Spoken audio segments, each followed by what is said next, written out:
மாயக்காரா. காந்தாரா படத்துல இந்த ஒரு கேரக்டரை கொஞ்சம் சீன்ஸ்ல மட்டும் தான் காமிச்சிருப்பாங்க. ஆனாலும் இந்த கேரக்டரோட இம்பாக்ட் படம் ஃபுல்லா இருந்துச்சுன்னே சொல்லலாம். சோ யார் இந்த மாயக்காரா, பூமியில இவரோட பர்பஸ் என்ன அப்படின்ற விஷயத்தெல்லாம் சொல்றதுக்கு தான் நான் வந்திருக்கேன். நான் தான் உங்க Godwin. Welcome to the Godwin show.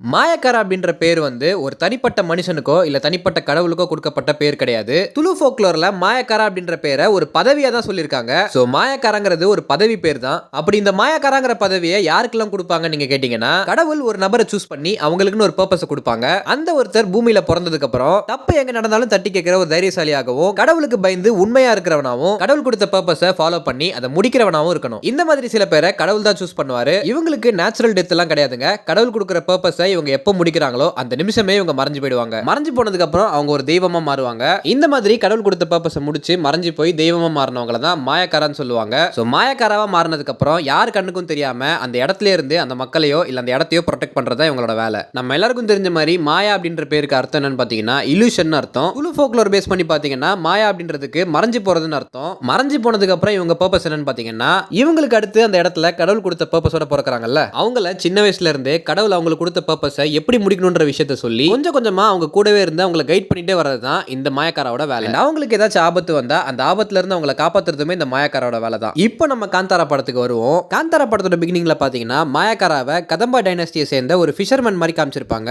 Vijayendra மன்னன் மாயக்காராவை கொல்ல சொன்னதுக்கு அப்புறம் மாயக்காராவை பின்னாடி இழுத்துட்டு போகும்போது அவரோட பையில இருந்து ஸ்பைசஸ் எல்லாம் கீழே விழும். இந்த விலை மதிப்பில்லாத ஸ்பைஸ் எல்லாமே காந்தாரா அப்படின்ற இடத்துல தான் இருக்குன்ற விஷயம் தெரிஞ்ச உடனே அது ஒட்டுமொத்த இடத்தையுமே அபகரிச்சு தனக்கு சொந்தமாக்கிக்கணும்னு நினைப்பாரு. அதனால மாயக்காரா விஜயேந்திர மன்னனை ஈஸ்வர பூந்தோட்டத்துக்கு கூட்டிட்டு போவாரு. அங்க போனதுக்கு அப்புறம் தான் தெரியும் விஜயேந்திர மன்னனை மாயக்காரா சூழ்ச்சி பண்ணி மாட்டி விட்டுருக்காருன்னு. அதுக்கப்புறம் அந்த இடத்த காவல் காத்துட்டு இருக்கிற குலிகா தெய்வம் விஜயேந்திர மன்னனை ரொம்ப கொடூரமா சாவடிக்கும். நான் முன்னாடியே சொல்லியிருந்தேன், மாயக்காரா காவல் காக்கிற இடத்துக்கு ஆபத்து விளைவிக்கிற மாதிரி யார் வந்தாலுமே அவங்கள சூழ்ச்சி பண்ணி மாட்டி விடுறதா இந்த மாயக்காரோட வேலைன்னு. அதுதான் இந்த சீன்லயுமே காமிச்சிருக்காங்க. நம்ம எல்லாருக்குமே தெரியும் இந்த படத்தோட ஹீரோ கேரக்டர் பர்மியை வந்து ஒரு குகைக்குள்ள தான் கண்டுபிடிப்பாங்கன்னு. பர்மி எப்படி பிறந்தான்ற விஷயத்துல அவங்க படத்துல சொல்லியிருக்கவே மாட்டாங்க. ஏன்னா பர்மி கடவுளால தேர்ந்தெடுக்கப்பட்ட ஒருத்தன். கடவுள் கொடுத்த பர்பஸை முடிக்கணுன்றதுக்காக பூமிக்கு அனுப்பப்பட்டவன். சோ பர்மி குழந்தையா இருந்து வளர்ற வரைக்கும் அவனை பார்த்துக்கிட்டு அவனோட பர்பஸை முடிக்கிறதுக்காக அவனை கைட் பண்றது தான் இந்த மாயக்காரோட வேலை. அதனால தான் காந்தாரா படத்துல பர்மியோட கண்ணுக்கு மட்டும் மாயக்காரா தெரிவாரு. அது மட்டும் இல்லாம பர்மிக்கு ஈஸ்வர பூந்தோட்டத்தை பத்தி நிறைய விஷயங்களை சொல்லிட்டு இருப்பாரு. பர்மியை கொஞ்சம் கொஞ்சமா அவன் பர்பஸை நோக்கி கைட் பண்ணிட்டு இருக்காரு. பர்மிக்கு கடவுள் கொடுத்த பர்பஸ் என்னங்கிறது காந்தாரா படம் பார்த்தவங்களுக்கு தெரிஞ்சிருக்கும். அந்த ட்ரைபல் மக்களையும் அவங்க வாழ்ற நிலத்தையும் பாதுகாத்து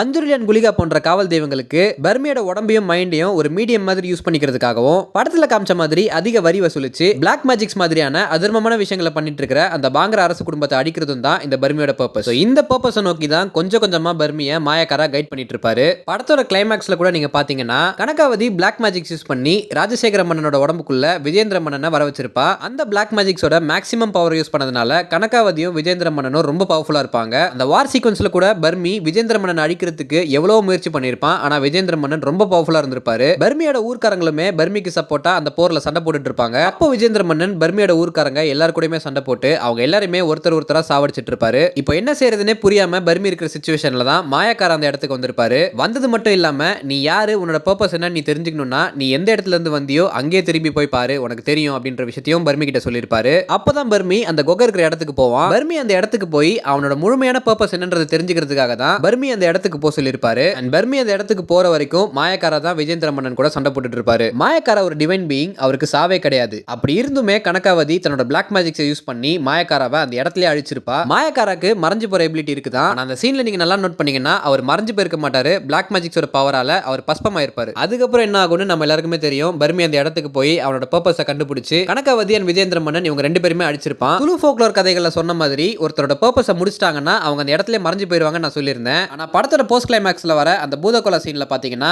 பர்மி மறைஞ்சு போற மாதிரிலாம் காட்ட மாட்டாங்க. அவர் திருப்பி அந்த குகைக்குள்ளே குதிச்சிற மாதிரி தான் காமிச்சிருப்பாங்க. இதுக்கு என்னோட இன்ஸ்டிங் படி பாசிட்டிவா என்ன ரீசனிங் இருக்கணும்னு பாத்தீங்கன்னா, பர்மி குகைக்குள்ள குதிக்கும் போது அவன் உடம்புக்குள்ள குலிகா தெய்வம் இருந்திருக்கும். இதனால பர்மி ஒன்னும் டிவைன் பீயிங் ஆகல. பஞ்சுரலி குலிகா போன்ற தெய்வங்களுக்கு தன்னோட உடம்ப ஒரு மீடியமா யூஸ் பண்ணிக்கிறதுக்காக அர்ப்பணிச்சிருக்காரு. சோ குலிகா தெய்வம் பர்மியோட உடம்ப ஒரு மீடியம் மாதிரி யூஸ் பண்ணி ஈஸ்வர பூந்தோட்டத்தையும் அங்க வாழ்ற மக்களையும் பார்த்துக்கிட்டு குலிகா தெய்வம் அந்த குகைக்குள்ளே தான் இருக்காங்க. நம்ம எல்லாருக்குமே தெரிஞ்ச மாதிரி மாயக்காரா அண்ட் பர்மி இது ரெண்டு கேரக்டருமே ரிஷப் ஷெட்டி தான் பண்ணியிருக்காரு. மாயக்காரா அப்படின்றது ஒரு டிவைன் பீயிங் தான். கடவுள் கொடுத்த பர்பஸோட பிறந்தவங்களை அந்த பர்பஸை முடிக்க வைக்கிறதுக்காக கைட் பண்றது தான் இந்த கேரக்டரோட வேலைன்றதை நான் முன்னாடியே சொல்லியிருந்தேன். அதுவுமே மாயக்காரன்ற அந்த கேரக்டர் சில சீன்ஸ்ல மட்டும் தான் காமிச்சிருப்பாங்க. இந்த மாதிரி ஒரு கேரக்டருக்குலாம் ரிஷப் ஷெட்டி ஒரு வயசானவரை கூட நடிக்க வச்சிருக்கலாம். அப்படி இன்னொருத்தரை சூஸ் பண்ணி நடிக்க வைக்காம ஆல்ரெடி பர்மின்ற ஒரு கேரக்டர் பண்ணிட்டு இருக்கும் போதே ரிஷப் ஷெட்டி மாயக்கார கேரக்டர் நானே பண்றேன்னு இறங்கி செஞ்சிருக்காருன்னா சும்மாலாம் பண்ணிருக்க மாட்டாருங்க. கண்டிப்பா ஒரு காரணம் இருக்கும். அந்த காரணத்தை மேபி சாப்டர் 2ல கூட அவர் சொல்றதுக்கு வாய்ப்பு இருக்கு. மேபி மாயக்காரா பர்மியோட மூதாதையர்ல ஒருத்தரா இருக்கலாம். அப்படி இல்லன்னா ஆல்டர்னேட் டைம்ல இருந்த பர்மி தான் இந்த டைம்லைனுக்கு மாயக்காரவா வந்திருக்காருன்னு அவங்க சொன்னாங்கனாலும் ஆச்சரியப்படுறதுக்கு இல்ல.